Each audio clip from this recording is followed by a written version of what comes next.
केंद्र सरकार की 8वें वेतन आयोग की घोषणा के बाद सरकारी कर्मचारी खुशी से झूम उठे हैं। सरकार का ये फैसला 50 लाख केंद्रीय कर्मचारियों और 65 लाख पेंशन भोगियों के लिए गुड न्यूज लेकर आया है। इस फैसले के आने के बाद सरकारी बाबू ये जानना चाहते हैं कि 8वें वेतन आयोग की सिफारिशें लागू होने के बाद उनके वेतन में कितना इजाफा होगा। यही नहीं, एक सवाल ये भी है कि वेतन आयोग कितनी सैलरी बढ़ेगी, ये कैसे तय करता है। चलिए आपको समझाते हैं कि ये पूरा प्रोसेस आखिर वर्क कैसे करता है। वेतन आयोग एक हाई लेवल कमेटी होती है। इसमें वेतन, वित्त, इकोनॉमी, मानव संसाधन सहित तमाम एक्सपर्ट शामिल होते हैं। वेतन आयोग कर्मचारियों का वेतन और सेवानिवृत्त कर्मचारियों का पेंशन तय करने के लिए कई पहलुओं पर बातचीत और गहन विचार भी करता है। इनमें महंगाई, देश की आर्थिक स्थिति सबसे अहम फैक्टर होते हैं। 7वें वेतन आयोग के दस्तावेज कहते हैं कि इस आयोग के समक्ष वास्तविक चुनौती एक ऐसा वेतन ढांचा प्रदान करना है जो प्रतिस्पर्धी होते हुए भी वहन करने योग्य हो, आकर्षक होते हुए भी एक्सेप्टेबल हो, दूरदर्शी होते हुए भी अनुकूल हो और सरल होते हुए भी तर्कसंगत हो। इसके अलावा वेतन ढांचा देना जो वर्तमान सामाजिक, आर्थिक और राजनीतिक परिस्थितियों की बदलती धारणा से मैच भी खाता हो या फिर कहें मेल भी खाता हो। इसके अलावा एक तर्कसंगत और उचित सैलरी लेवल तक पहुंचने के लिए वेतन आयोग महंगाई दर, इकोनॉमी की स्थिति, बाजार के वेतन और कर्मचारियों के परफॉर्मेंस पर भी ध्यान देता है।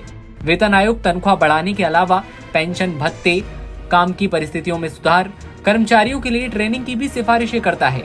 केंद्र सरकार वेतन भत्ते पर वेतन आयोग की सिफारिशों को मानने के लिए बाध्य नहीं है, बल्कि सरकारी वित्तीय सेहत, राजकोषीय स्थिति और महंगाई पर विचार करने के बाद सिफारिशों को आंशिक अथवा पूर्ण रूप से मान सकती है।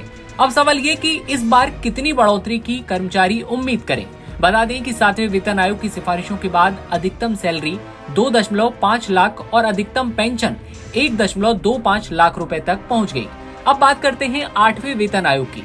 विशेषज्ञ मानते हैं कि 8वें वेतन आयोग के तहत वेतन आयोग फिटमेंट फैक्टर को 2.28 से 2.86 तक रख सकता है। अगर ऐसी सिफारिश हुई और केंद्र ने इन सिफारिशों पर अमल किया तो केंद्रीय कर्मचारियों की न्यूनतम सैलरी 18,000 से बढ़कर 41,000 से 51,000 के लगभग पहुंचने की उम्मीद है या संभावनाएं हैं। अगर ऐसा हुआ तो ये सरकारी कर्मचारियों के वेतन में बम्पर इजाफा होगा। इसी अनुपात में 8वें वेतन आयोग का फायदा पेंशनर्स को भी मिल सकता है। इस आयोग की सिफारिशें लागू होने के बाद 9,000 रुपए की न्यूनतम पेंशन बढ़कर 25,740 रुपए हो जाएगी। पहले वेतन आयोग का गठन 1946 में किया गया था। तब केंद्र सरकार में नौकरी करने वालों की न्यूनतम तनख्वाह 55 रुपए और अधिकतम 2,000 रुपए तय की गई थी। ये समय था 1946 का। इसका फायदा 15 लाख कर्मचारियों को मिला था। अब 2025 में केंद्र ने 8वें वेतन आयोग का गठन करने का फैसला किया है। वेतन आयोग मूल वेतन के अलावा महंगाई, मेडिकल, आवास और परिवहन भत्ता तय करता है। इनको और सरकार की ओर से मिलने वाली दूसरी सुविधाओं को मूल वेतन से जोड़ने पर कर्मचारी का वेतन लगभग 2 गुना हो जाता है। वेतन आयोग की सिफारिशें इसलिए भी महत्वपूर्ण है क्योंकि इसी के आधार पर राज्य सरकारें वेतन कमीशन की सिफारिशें अपने यहाँ लागू करती हैं। हालांकि राज्य सरकारें अपने वित्तीय हालात के आधार पर इसमें काटछांट भी कर सकती हैं। ऐसे में आपकी क्या राय है 8वें वेतन आयोग को लेकर? कमेंट सेक्शन में बताइए और तमाम खबरों के लिए आप बने रहिए NBT ऑनलाइन के साथ।